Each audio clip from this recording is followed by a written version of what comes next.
क्या हाल है मेरे दोस्त। तो आजकल के रिलेशनशिप की सबसे बड़ी दिक्कत, सबसे बड़ी प्रॉब्लम ये है, स्पेशली बॉयज। मैं रिलेशनशिप में इतना डीपली चला गया, इतना डीपली जा चुका हूं कि मैं उसके बिना नहीं रह सकता। सबसे बड़ी प्रॉब्लम है लड़कों की। अगर आप एक रिलेशनशिप में हो तो आप ये सोच लेते हो कि मैं उसके बिना रह ही नहीं सकता, मैं उसके बिना जी नहीं सकता, मेरा उसके बिना कोई वजूद ही नहीं है, मैं थिंक भी नहीं कर सकता कि वो मेरी लाइफ में चली गई या मेरी लाइफ से चला गया। मेरे को डर लगता है उसे खोने से। भैया क्यों, किस बात का डर लगता है? मतलब आप एक लड़की को भगवान बना के बैठे हो, एक इंसान को भगवान का दर्जा दे के बैठे हो कि भैया अगर ये चला गया तो सब कुछ खत्म हो गया, सूरज निकलना छोड़ देगा, चांद डूबना छोड़ देगा, और जो नदियां हैं वो रुक जाएंगी, सब कुछ थम जाएगा अगर वो इंसान चला गया।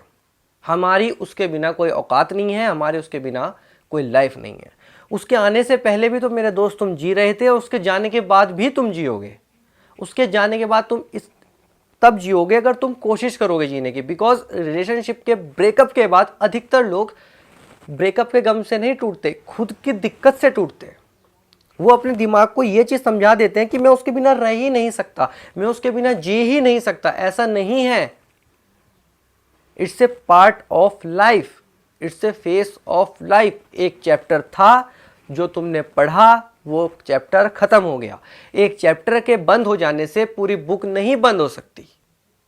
आप ये मानो या ना मानो, आप कुछ भी बोलो, मैं आपको यही बोलूंगा, अगर आपके किसी को भूलना है तो विल पावर सबसे ज्यादा इंपॉर्टेंट है। अगर आपकी विल पावर परफेक्ट है, स्ट्रांग है, तो भैया दुनिया का कैसा भी इंसान है आप उसको भूल जाएंगे। और सबसे बड़ी बात, हम लॉजिक पे बात करते हैं। इस दुनिया में परमानेंट है क्या? मुझको इस चीज का जवाब दीजिए। इस दुनिया में कुछ भी चीज परमानेंट नहीं है। सबसे पहली बात तो है हम इस दुनिया में खुद ही परमानेंट नहीं है, तो जब हम ही परमानेंट नहीं है तो बाकी चीजें कैसे परमानेंट हो सकती है? कुछ भी चीज परमानेंट नहीं हो सकती। तो आप एक रिलेशनशिप को परमानेंट मानकर कैसे चला सकते हैं? एक रिलेशनशिप को आप लॉन्ग टर्म तो सोच रहे हैं, ठीक है, आप रिलेशनशिप को ये समझिए कि भैया ठीक है, रिलेशनशिप है, जब तक चल रहा है चलाएंगे, अपना 101% देंगे। जब तक रिलेशनशिप में सब कुछ सही रहेगा तब तक हम रिलेशनशिप को कंटिन्यू करेंगे। लेकिन ये मत कीजिए कि आप रिलेशनशिप को भगवान बना के बैठे हैं कि भैया कुछ भी हो, कैसा भी हो, मैं रिलेशनशिप से बैक नहीं आ सकता। अगर ये खत्म हो गया तो सब कुछ खत्म हो गया। नहीं, it's not a good thing. अगर आप ये कर रहे हैं, अगर एक रिलेशनशिप को आप भगवान बना के बैठे हैं तो नहीं। वो एक लड़की है, वो ऑक्सीजन नहीं है। वो एक लड़का है, वो ऑक्सीजन नहीं है।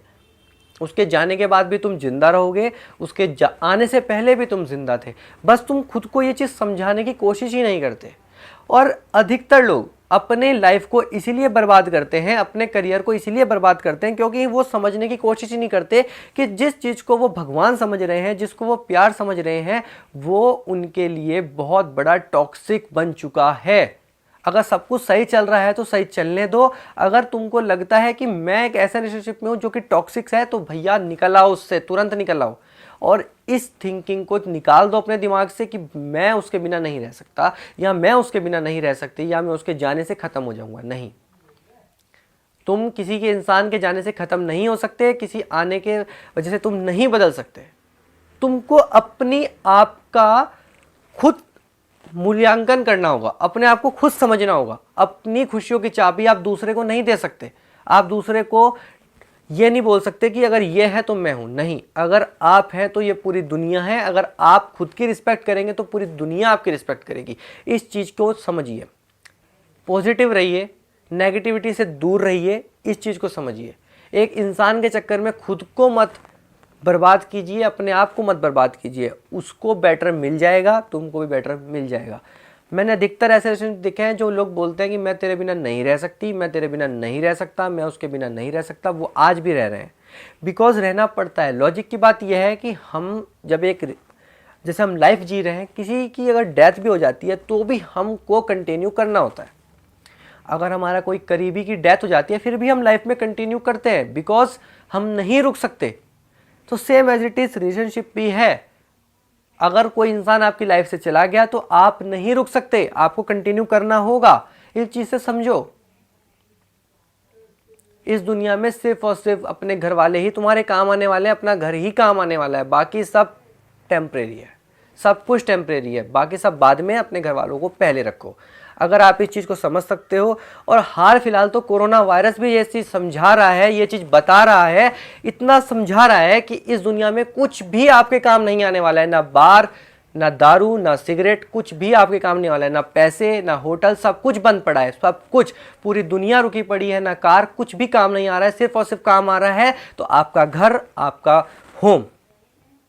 इस चीज से समझिए, कोई भी चीज काम नहीं आ रही है। जो लड़कों की गर्लफ्रेंड थी, जिन लड़कों के बॉयफ्रेंड थे, वो भी नहीं मिल पा रहे हैं, सिर्फ और सिर्फ काम आ रहा है। अगर आपको बचना है तो आपको घर पे ही रहना होगा। यह चीज भी बता रहा है कि इस दुनिया में घर को छोड़ के कुछ भी चीज परमानेंट नहीं है, कुछ भी चीज अपने घर वालों को छोड़ के परमानेंट नहीं है। इस चीज को समझो, समझो, समझो, समझो। इस वीडियो में इतना ही, मिलता हूं अगली वीडियो में, तब तक नमस्कार, जय हिंद, वंदे मातरम।